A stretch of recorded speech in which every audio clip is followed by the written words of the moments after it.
کہ اس وحی کے ساتھ ہمارا کیا تعلق ہے؟ کیا جو قرآن کو پڑھنے کا حق ہے صحیح طرح پڑھنے کا حق ہم ادا کرتے ہیں، یا اس پر عمل کرنے کا، یا اس کو سیکھنے کا کہ اللہ تعالیٰ اس میں کیا بیان کرے؟ ہمارے یہاں 70 سال ہو گئے لوگ قرآن نہیں پڑھ رہے، کسی ایک سے پوچھ لیں پہلا صفحہ اس میں اللہ تعالیٰ کیا بات کر رہے ہیں، ہمیں نہیں پتا ہوگا۔ تو یہ ایک بڑے افسوسناک بات ہے کہ قرآن کو سیکھے، سمجھے اس کو، اور اس میں جانے اللہ تعالیٰ کیا کہہ رہا ہے، اور پھر تیسری اور سب سے اہم بات ہے پھر اس پر عمل کرے، اپنی زندگیوں میں اس چیز کو لے لیں، قرآن کو اتارے اپنی زندگی میں۔ یہ جو قرآن ہے، جس طرح سے اس پہاڑ کو ہمارے دلوں میں عزت ملی ہے، ہم اس کے ساتھ یہ رویہ کرتے ہیں کہ قرآن کو تو ہم نے دور کیا ہوا، لیکن اس سے متعلقہ چیزوں سے ہمیں بہت زیادہ محبت ہے۔ ہمیں اصل چیز کی طرف جانا چاہیے، لوٹنا چاہیے، وہ قرآن مجید۔ قرآن میں سیکھے اللہ تعالیٰ کیا توحید بیان کر رہا ہے، نماز کے احکامات، روزے کے احکامات، حج کے احکامات، پیارے نبی صلی اللہ علیہ وسلم کی محبت جو ہے وہ قرآن سے سیکھے، ٹھیک ہے، اور اس کو اپنی زندگی میں اتارے۔ اور دوسری اہم چیز ہے کسی بھی عبادت کے لیے کہ وہ خالص ایک تو اللہ کے لیے کی جائے اور پیارے نبی صلی اللہ علیہ وسلم کے طریقے پہ ہو، تو نبی صلی اللہ علیہ وسلم کی زندگی کو بھی سیکھیں۔ جس نبی کی محبت کے لیے ہم یہاں جاتے ہیں نا، اس نبی صلی اللہ علیہ وسلم کی زندگی کو بھی اپنے اندر اپنائیں کہ آپ صلی اللہ علیہ وسلم نے نماز کیسے پڑھی، روزہ کیسے رکھا، حج کیسے کیا، زکوٰۃ کیسے دی، پھر اس طریقے سے اپنی زندگی میں عبادات کریں، نہ کہ جس طرح میرا دل کر رہا ہے یا آپ کا دل کر رہا ہے۔ ہمارے ہاں ہر ایک کی عبادت کرنے کا طریقہ کار مختلف ہوتا ہے، اس کی وجہ یہ ہوتی ہے کہ ہم نے نبی کے طریقے کو چھوڑ کے اپنے طریقے بنا لیا، ان چیزوں سے بچنا چاہیے۔ بس یہی آپ لوگ کو مختصر ایک جو ہے دعوت دینی تھی، جزاک اللہ شکریہ۔ اگر آپ بیٹھنا چاہیں، پانی لینا چاہیں، مزید پانی لے سکیں۔ نبی کریم صلی اللہ علیہ وسلم آپ صلی اللہ علیہ وسلم ہجرت سے پہلے کئی دفعہ لیکن سوری ہجرت کہہ رہا ہوں، وحی سے پہلے کئی دفعہ، شریعت نازل ہونے سے پہلے کئی دفعہ، لیکن جب شریعت نازل ہوتی ہے اللہ نے بتا دیا کہ عبادت کیسے کرنی ہے اور حلال کیا ہے حرام کیا ہے، اس کے بعد آپ سے کبھی نہیں آیا۔ آپ صلی اللہ علیہ وسلم وحی سے پہلے اس پہاڑ پہ بھی، جبل ثبیر پہ بھی اور صحرا میں بھی جاتے تھے اپنی ثقافت کی وجہ سے۔ عربوں میں آج بھی یہ ثقافت ہے کہ وہ استراحہ کے لیے نا،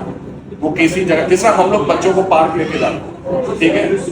خلوت کے لیے، ریلیکس ہونے کے لیے، تو آپ وسلم اور عرب کا آج بھی یہ طریقہ کار ہے۔ آپ اگر چلے جائیں گے نا تدئی والی سائڈ پہ، وہاں پہ بھی پہاڑ ہے، آپ دیکھیں گے عربوں کی گاڑیاں کھڑی ہوں پہاڑوں پہ چڑھے ہوئے، یہ ان کا مزاج ہے، ان کا ایک تفریحی کا معاملہ ہے۔ لیکن صحرا میں چلے جائیں گے، لوگوں نے خیمے لگائے ہوئے ہیں اور رات گزار رہے ہیں فیملی کے ساتھ، ٹھیک ہے، تو یہ عبادت نہیں ہے، آپ بات ہے۔ کتنے سال یہاں پہ گزرتا؟ نبی صلی اللہ علیہ وسلم 40 سال کی عمر تک یہاں پر مختلف دفعہ آئے، اور بات یہ ہے کہ اس پہاڑ پر نہیں، صرف یہ پیچھے جو جبل ثبیر پہاڑ ہے اس پہ بھی آنا آپ صلی اللہ علیہ وسلم کا ثابت ہے۔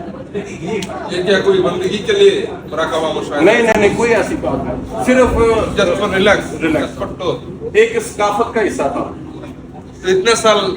لگاتار کیوں رہتے؟ نہیں، اتنے سال لگاتار سال تو رہے نہیں نا، یہ تو ہے ہی نہیں ہے کہ سالوں سال رہے ہیں، کبھی کبھار آتے ہیں۔ لوگوں نے جو بولتا ہے 15 سال 10 سال، دیکھیں آپ صلی اللہ علیہ وسلم اگر 40 سال بھی یہاں پہ رہے ہیں نا،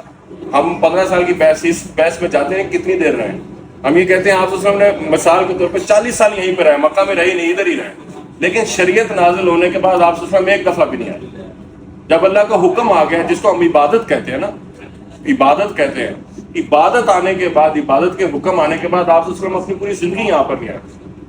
ٹھیک ہے، اور اگر جس طرح ہم سمجھتے ہیں یہاں پر جانا عبادت ہے، تو پھر آپ صلی اللہ علیہ وسلم ہمیں بتا کے جاتے ہیں، کیونکہ آپ صلی اللہ علیہ وسلم کی حدیث ہے، آپ صلی اللہ علیہ وسلم نے فرمایا جو بھی نیکی کا کام ہے میں نے تم لوگ کو بتا دیا،